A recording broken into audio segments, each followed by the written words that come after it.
Hello and welcome to Arise News. It's Sunday, the 26th of February. I'm Charles Onyegulu in Nigeria's capital, Abuja. This is Arise News now. Our main headlines this morning: drone attacks slow the offensive. Militants take to the skies to take on Iraqi government forces.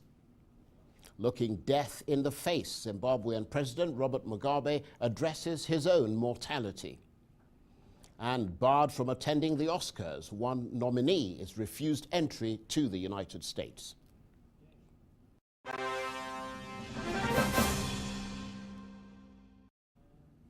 We begin today in Iraq, where government forces carrying out an offensive on Mosul are being slowed down by militant drones.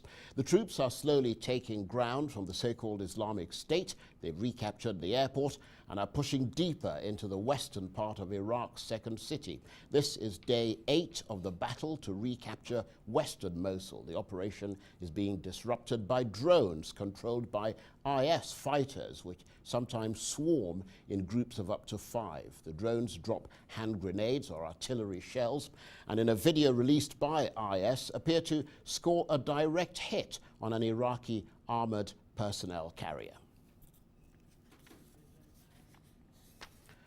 Now, Nigerian President Muhammadu Buhari has made contact with his chief spokesman for the first time since departing for the UK.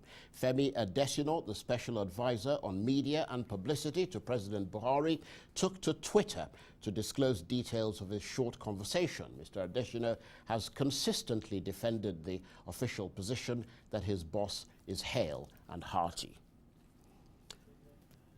Well, Femi Adesina joins me live in the studio now. Thank you very much indeed for coming in. So all jolly excited about Mr. President's phone call then, are we? Yeah, quite.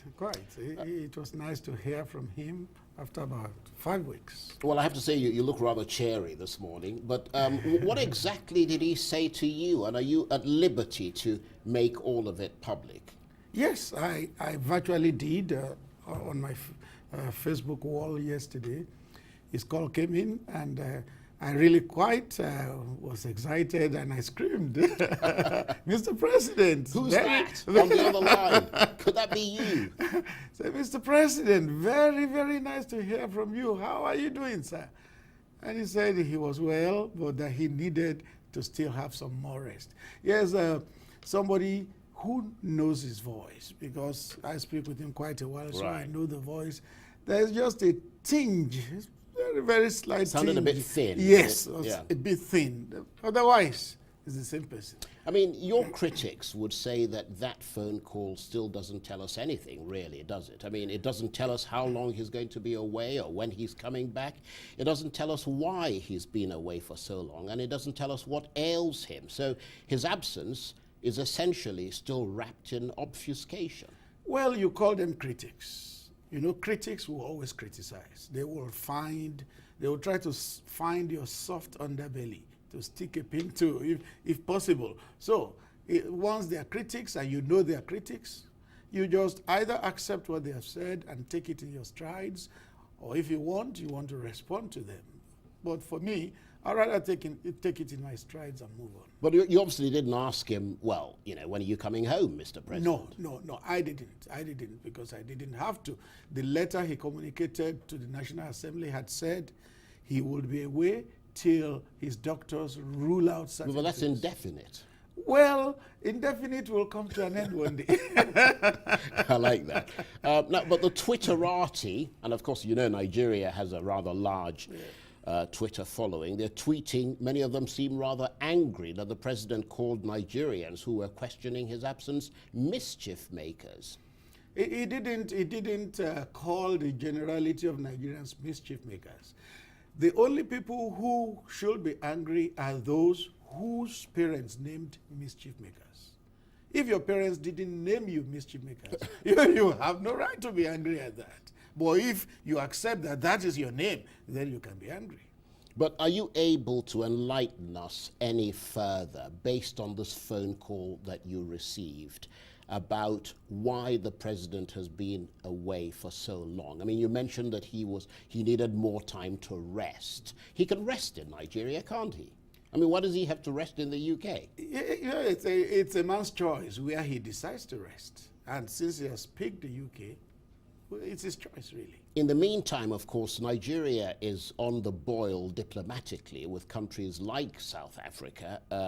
Now that we've got you here, what's the Nigerian government's official reaction to that apparent xenophobia, or those apparent xenophobia attacks against Nigerians and other Africans in South Africa? Yes, you know, Nigeria has a bona fide government. There is an acting president, the cabinet is still in place, and the Minister of Foreign Affairs has responded to that. He has warned the South African government that Nigeria will not brook further attacks, and indeed the High Commissioner of South Africa and Nigeria has been summoned, and they are in talks. Right. Do you think those attacks are happening, as someone suggested, because South Africans are just jealous of the entrepreneurial spirit displayed by foreign nationals like the Nigerians, or do they have a point that many of the Nigerians are responsible for crimes in South Africa? I wouldn't quite know, because I don't live in South Africa. It's those who live there who can feel the pulse better and Right. can also gauge it better.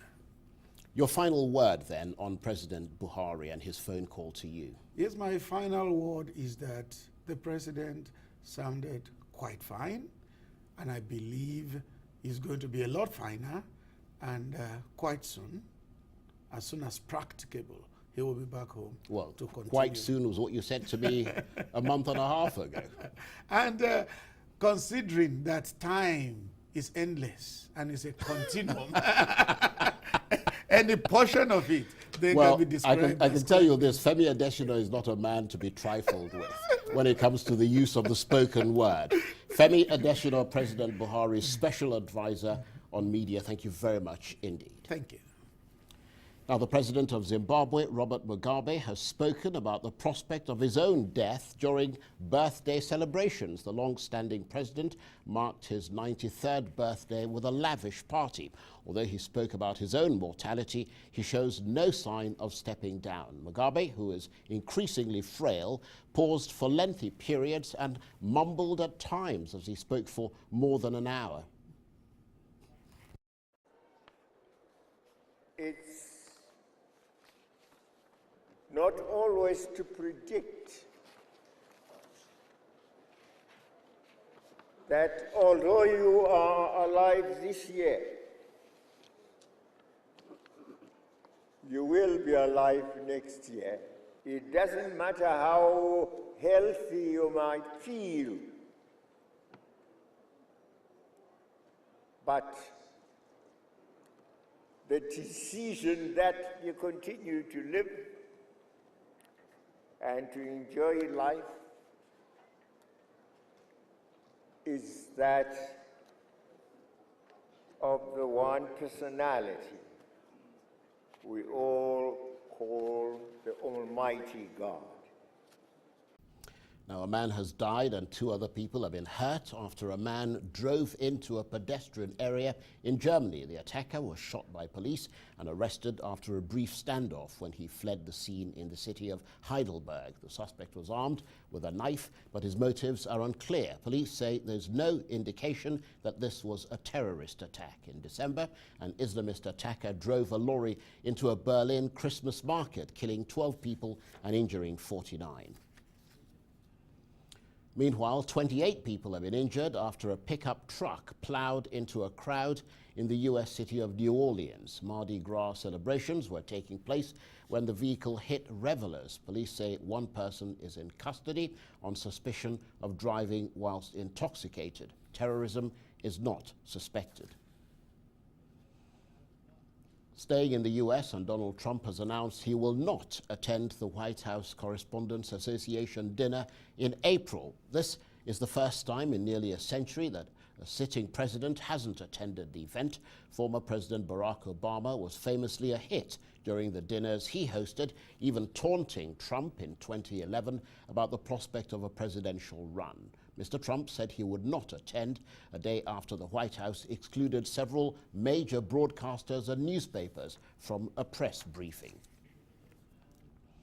Meanwhile, the Democratic Party has elected former Labour Secretary Tom Perez as the new national chairman. Perez, who served in the Obama administration, won the second round of voting at the Democratic National Committee meeting in Atlanta after a tightly fought contest. He's the first Latino in the post.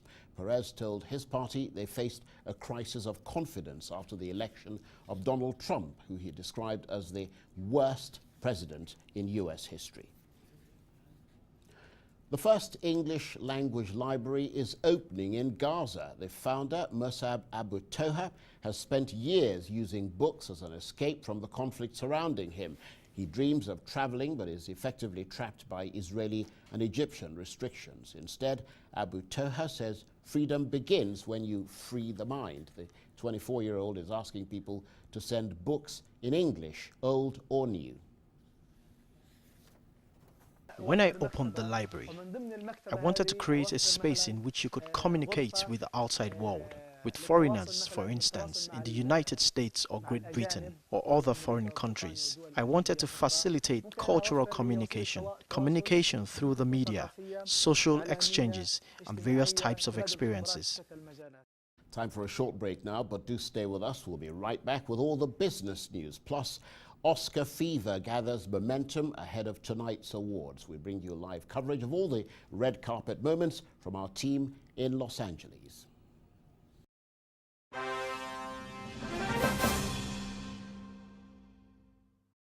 Thinking of banking in Africa?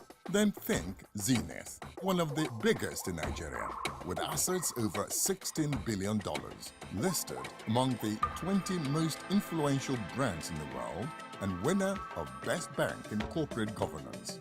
The most customer-focused bank in Nigeria, a success built on 3 foundations, dedicated to people, technology, service. Zenith Bank, in your best interest.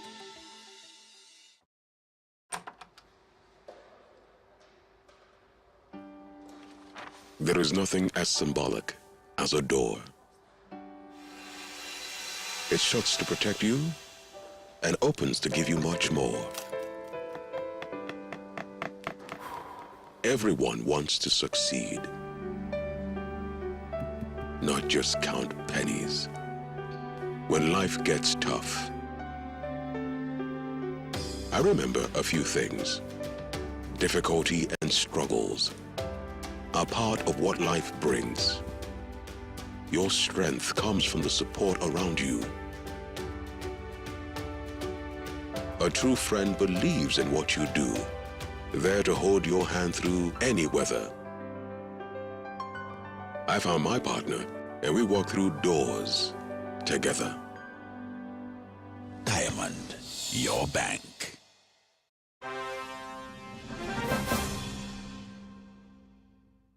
Welcome back to Arise News Now, coming to you live from Nigeria's capital, Abuja. I'm Charles Aniagordu. Now to business news. And single Gloucester cheese is one of dozens of British foods set to lose its protected status under the European Union. But will it be a case of hard cheese, or will the government step in to ensure the protection of delicacies that also include Cornish clotted cream, Scottish